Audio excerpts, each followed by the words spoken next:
بيتكم تكون طاقته حلوة بلشوا من المدخل.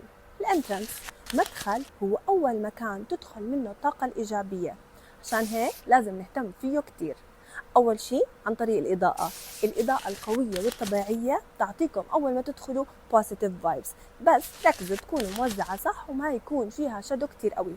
2. نباتات، زرعة خضراء عند المدخل بتضيف حياة وطاقة حلوة، بس انتبهوا ما تحطوا نباتات صبار أو أي نبات فيه أشواك لأنه بقطع تدفق الطاقة. 3. شي نظام، أكتر شي بيكتم طاقة المكان هو العجقة، يعني كراكيب، بوكسات، أي إشي خربان مكسور، خلوا المكان دايما نظيف ومرتب. وحتى خزانة الأحذية اللي بنشوفها دايما عند المدخل خلوها مسكرة أو بلت إن هيدن بالجدار بطريقة حلوة.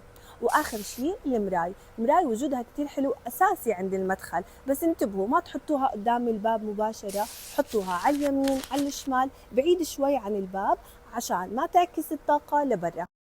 بهاي النقاط رح يصير عنا مدخل البيت أنيق مرتب نظيف، وهيك بتضمنوا أول طاقة بتدخل على بيتكم تكون طاقة إيجابية، وأكيد رح تعكس عليكم وتعطيكم شعور كتير حلو.